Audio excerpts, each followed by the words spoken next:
तो मूवी का स्टार्ट होते ही हमें यह दिखाया जाता है कि 2092 चल रहा है। प्लेनेट अर्थ की हालत काफी खराब हो चुकी है, यानी इंसान अब इस प्लेनेट पर और ज्यादा देर तक नहीं रह सकते। साथ ही हम एक कंपनी देखते हैं कि जो स्पेस में एक चीज बना रहे थे, वो बेसिकली एक जगह थी जहाँ पर अमीर लोग रह सकते थे। यहाँ उस कंपनी में काम करने वाले और बाकी गरीब और छोटे लोग जमीन पर ही रहने वाले थे। क्योंकि जमीन की हालत इतनी खराब थी तो कोई पता नहीं था कि कुछ ही सालों में वो सारे लोग मारे जाते, क्योंकि अब जमीन पर सांस लेना भी मुश्किल था। हमें एक लड़का दिखाया जाता है जिसका नाम किम है। वो काफी गरीब होता है और उसे काफी ज्यादा पैसे भी चाहिए थे, लेकिन ये चीज हमें बाद में पता चलेगी कि उसे पैसे क्यों चाहिए थे।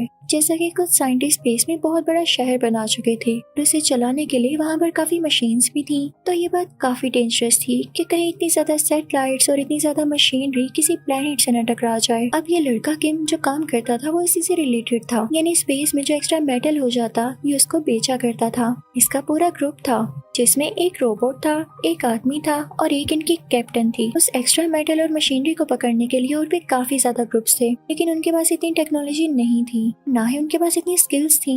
इस ग्रुप के लीडर यानी कैप्टन कुछ जानती थी कि मेटल कैसे कलेक्ट करना है। अब एक दिन ही लोग एक्स्ट्रा मेटल इकट्ठा कर रहे होते हैं कि तभी कैप्टन को वहाँ पर एक छोटी बच्ची दिखाई देती है। वो उसे अपने साथ ले आती है। उधर ही टीवी पर एक न्यूज लगी हुई थी कि एक अजीब और गरीब और नया बॉम्ब इंट्रोड्यूस हुआ है जो कि दिखने में किसी बच्चे जैसा है, लेकिन वो एक्सप्लोड हो जाता है। तो वहाँ बैठे सभी ग्रुप मेंबर्स उस बच्ची से डर के उठ जाते हैं, कहीं ये बॉम्ब ही ना हो, किसी ने ट्रिक करके इसे हमारे पास भेजा हो। अब वो उस पर नजर रखने लगते हैं, लेकिन आहिस्ता आहिस्ता उनको पता चलता है कि ये बच्ची कोई बॉम्ब नहीं बल्कि असली छोटी सी बच्ची है। वो काफी परेशान होते हैं कि ये बच्ची यहाँ कैसे आई और हम कैसे इसको इसके पेरेंट्स तक पहुँचाएं। तभी उन्हें न्यूज में पता चलता है कि इस बच्ची के फादर काफी वरिड हैं और अपनी बेटी को ढूंढ रहे हैं। वो उसको वापस करने का सोच रहे होते हैं, लेकिन तभी उनके जहन में एक आइडिया आता है, काफी बुरा आइडिया जो कि पैसे लेने के लिए था। वो कहते हैं कि हमें तो बैठे बिठाए पैसे मिल सकते हैं, लोग इतनी एफर्ट करके किडनैप करते हैं और हमारे पास तो ये बच्ची खुद ब खुद आ गई। हम इसके फादर से डिमांड करेंगे कई ज्यादा पैसों की। पैसे लेने के बाद हम उन्हें उनकी बेटी लौटा देंगे।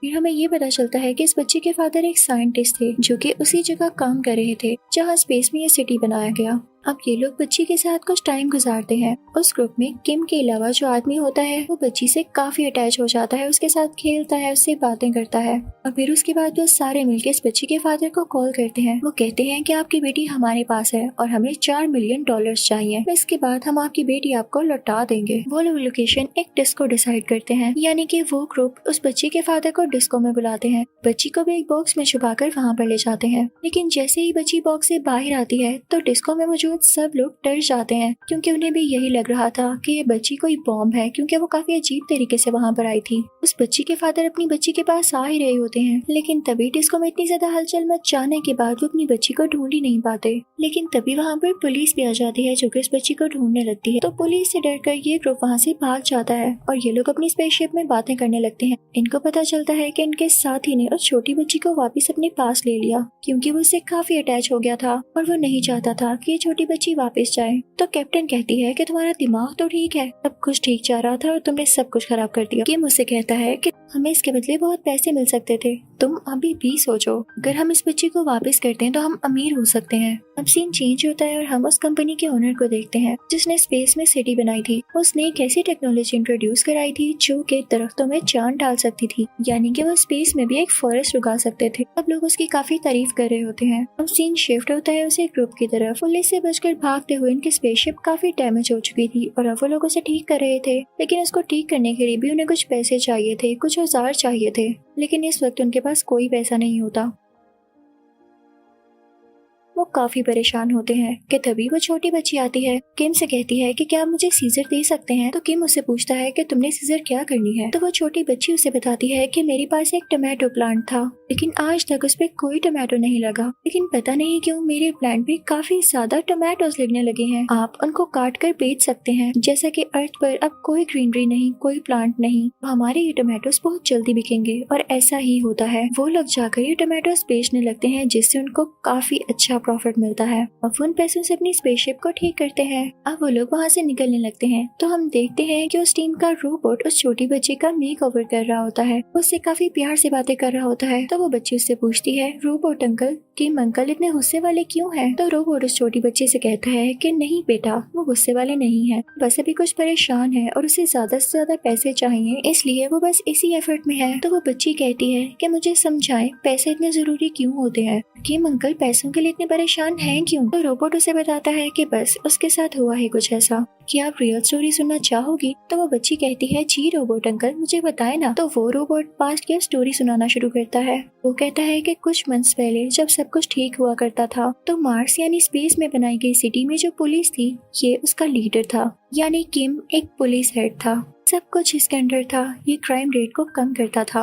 एक दिन किम को कुछ क्रिमिनल्स दिखाई देते हैं तो वो उनको मार डालता है। अब उनकी एक छोटी बच्ची भी थी। किम को उसके लिए काफी बुरा फील होता है तो वो उसे अडॉप्ट कर लेता है। वो उसे काफी प्यार करने लगता है और उसके साथ काफी अटैच हो जाता है। वो बच्ची भी उसको अपना फादर समझने लगी थी। तो किम कहता है कि मैंने इस बच्ची के साथ बहुत बुरा किया उसके पेरेंट्स छीन कर। तो वो खुद से प्रॉमिस करता है कि वो कभी किसी को नहीं मारेगा, कभी किसी की फैमिली को खराब नहीं करेगा। लेकिन जब ये बात फैलती है तो उसे उस पुलिस टीम से निकाल दिया जाता है, यानी अब वो पुलिस का हेड नहीं था। उसे कहा जाता है कि तुम्हारा काम लोगों को अरेस्ट करना या उन्हें मारना है, किसी पर रहम करना या किसी को अडॉप्ट करना नहीं। इस बात की वजह से किम काफी टूट जाता है कि उसका दिल अच्छा होने की वजह से उसे जॉब से ही निकाल दिया गया। और तो उसे एक बहुत बुरी बात बोली जाती है कि चलो पहले तो तुम पुलिस का हिस्सा थे, हम तुम्हें सिटी में रहने दे रहे थे, लेकिन असल में तुम बहुत गरीब हो और अब तुम्हारे पास जॉब भी नहीं तो तुम्हारे पास पैसे कहाँ से आएंगे, तो तुम्हें मार्स में यानी सिटी में रहने के लिए अलाउ नहीं किया जा सकता। उसे वापस भेज दिया जाता है। किम जमीन पर आकर स्पेस स्टेशन में काम करने लग जाता है, लेकिन तभी स्पेस से कोई मेटल आकर उसे टकराता है और स्पेस स्टेशन अब टूट जाता है और कई ज्यादा लोग स्पेस में चले जाते हैं। उसमें वो छोटी बच्ची भी थी जिसे किम अपनी बेटी कहा करता था। वो काफी अपसेट और सैड है क्योंकि उसे अपनी बेटी को ढूंढना है। और रही पैसों की बात, तो पैसे उसे एक कंपनी को देने हैं जो कि उसकी बेटी को ढूंढने में मदद करने वाली है। वो अपनी बेटी के लिए अब कुछ भी कर सकता है। वो असल में बुरा आदमी नहीं है। अब दूसरे सीन में हम उसी कंपनी के ओनर को देखते हैं जो कि मार्स सिटी में था। वो प्लान कर रहा होता है कि मैं जमीन को बॉम्ब से उड़ा डालूंगा, साथ ही साथ एक नई टेक्नोलॉजी का यूज करके जमीन में दोबारा से चीजें उगाऊंगा। अब उस टेक्नोलॉजी में यूज होने वाला केमिकल जिसने बनाया होता है वो कोई और नहीं बल्कि इसी छोटी बच्ची का बाप था, यानी जो बच्ची अभी रोबोट से बातें कर रही थी। जब उसे ये बात पता चलती है कि ये साइंटिस्ट इस केमिकल को यूज करके दुनिया तबाह करने वाला है तो वो अपनी बेटी में इसे इंजेक्ट कर देता है। वो काफी सेफली इंजेक्ट करता है कि जिससे उसकी बेटी की बॉडी को भी कोई नुकसान न पहुंचे, क्योंकि वो नहीं चाहता था कि उस कंपनी का ओनर दुनिया को तबाह कर दे। इसीलिए अब पुलिस और उस कंपनी का ओनर इस बच्ची के पीछे थे। दूसरी तरफ स्पेसशिप में किम दोबारा से उस छोटी बच्ची के फादर को कॉल करता है पैसे लेने के लिए, लेकिन वो कॉल पुलिस सुन लेती है और उनका पीछा करने लगती है। किम और उसका ग्रुप अपनी जान बचाकर वहाँ से भागने लगते हैं, लेकिन किम परेशान होने लगता है क्योंकि दिन बहुत कम रह गए थे। अगर वो जल्दी पैसे उस कंपनी को ना देता जो उसकी बेटी को ढूंढने वाले थे तो उसकी बेटी ऑर्बिट से बाहर चली जाती। तो वो कहता है कि मैं रिस्क लूंगा। वो दोबारा से उस छोटी बच्ची के फादर को कॉल करता है और उनसे पैसे मांगता है। वो लोग एक जगह डिसाइड करते हैं। किम भी वहाँ पहुँच जाता है और उस बच्ची का बाप भी, लेकिन कंपनी का ओनर और पुलिस भी उन लोगों को लोकेट कर चुकी थी। वो लोग आकर उस बच्ची के बाप यानी साइंटिस्ट को मार डालते हैं। अब कंपनी का ओनर किम के पास आता है और उससे कहता है कि तुम बहुत अजीब इंसान हो, ये लो पैसे पकड़ो और चले जाओ यहाँ से, क्योंकि उस कंपनी के ओनर को तो सिर्फ उस बच्ची से मतलब था, उससे उस टेक्नोलॉजी को बाहर निकालना चाहता था। किम को वहाँ से जाना पड़ता है। कंपनी का ओनर बच्ची को अपने साथ ले आता है। अब वो लोग स्पेसशिप में वापस आ जाते हैं और किम के पास अब बहुत सारे पैसे थे। वो उसमें से उतने पैसे लेता है जितने पैसे उसने कंपनी को देने थे। बाकी पैसे वो कैप्टन और अपने दूसरे साथी को दे देता है। तो वो लोग कहते हैं कि हमें पैसे नहीं चाहिए, जाओ अपनी बेटी को बचाओ जाकर। जिस बच्ची को हमने मुश्किल में छोड़ा है वो भी किसी की बेटी थी, हम उसे बचाने जा रहे हैं। किम उनसे कहता है कि रुको मैं अभी आता हूँ। वो जाकर उस कंपनी को पैसे दे देता है जो कि उसकी बच्ची को ढूंढने वाले थे। किम फौरन से अपनी टीम के पास वापस आ जाता है और कहता है कि हम मिल के उस बच्ची को बचाने चलते हैं। वो लोग उस जगह पर पहुंच जाते हैं जहाँ पर वो बॉम्ब था,